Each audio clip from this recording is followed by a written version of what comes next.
Hey guys, I bought this Marvel Legends What If Zombie Hunter Spidey recently, and I really liked the figure. I liked the coloring on it. I liked the sculpt, but for whatever reason, um, they're not panel lining these guys. Actually, probably for a good reason. It's probably cost. I call it panel lining. And so what you got was a Spider-Man figure that had a whole lot of detail and a whole lot of potential based on what this character is and his colors, his classic sort of outfit, or a version of his classic sort of outfit that I really liked, but just a complete lack of detail in the webbing. And so I just wanted to show you guys what I was able to do, if you feel so inclined, because it makes a huge difference in the look of this figure. So first I tried this wash. This was a Citadel wash that I had laying around, and I applied this sort of, not liberally, but with a brush, and I started on a hand. And what I noticed right away was that the wash wasn't really getting into the grooves of the sculpt. It wasn't achieving the look I was looking for. And I was sort of dreading the panel lining, which you see here, because this is a much more tedious process by far. But I said, okay, well, if I'm going to do it right. So the Citadel wash did not work for me. So I resorted to the panel lining. This particular one is by Tamiya. It's black in color. It comes in a bottle glass, and it has a very, very small applicator tip on it without spilling this. You can kind of see just how thin that is. And what you're going to do here, if you choose to do this, is you are going to take a little bit at a time. Start in an inconspicuous area, like they always say. I started on a hand and on the back of the hand. And you're really just dabbing the panel liner very gently into the grooves of the hand.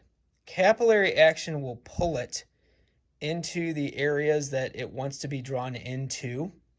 And so that is the sculpted detail. Now, in some cases, there's more sculpted detail than others.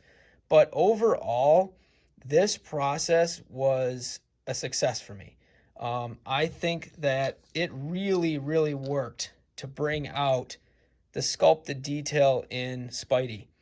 And it really sort of takes a $22 figure, in my opinion, and brings it up somewhere much closer. Oh, it looks like I missed a spot, but looks and brings it up much closer to that of, what you're getting from the likes of Mafex or Mayfex, with being able to highlight all of that sculpted detail.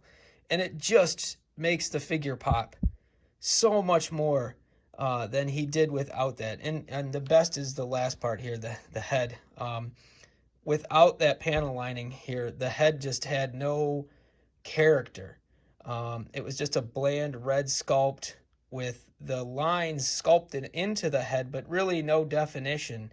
I missed another spot there. I'll have to touch that up. But when you take the time to very, very slowly panel line this, it makes a huge difference in terms of what the figure looks like. And I haven't seen a lot of YouTube videos on this, sort of showing the results of people. I saw one guy who hand painted a custom that he was doing by hand, and you could certainly do that with some gloss paint or some black paint, but that would take an inordinate amount of time, in my opinion. So this still took me probably a good hour, going very, very slowly and trying to keep my hand from shaking ever so slightly. But I haven't put them back together yet. But it does make a dramatic difference in terms of the presentation of this particular Spider-Man.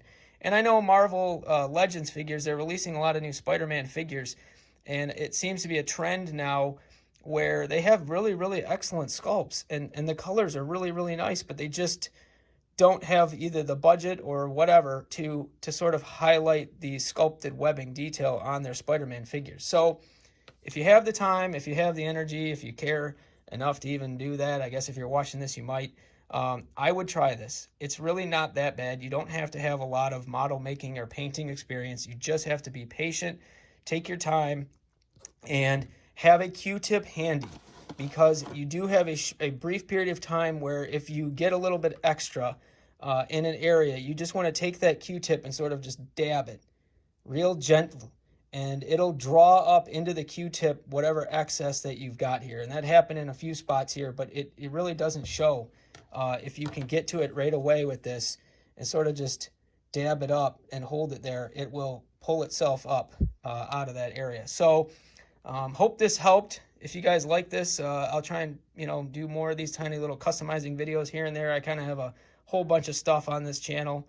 No real rhyme or reason, but thanks for watching.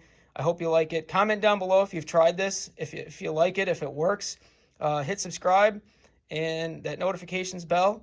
And thanks for watching. Super Action Guy out.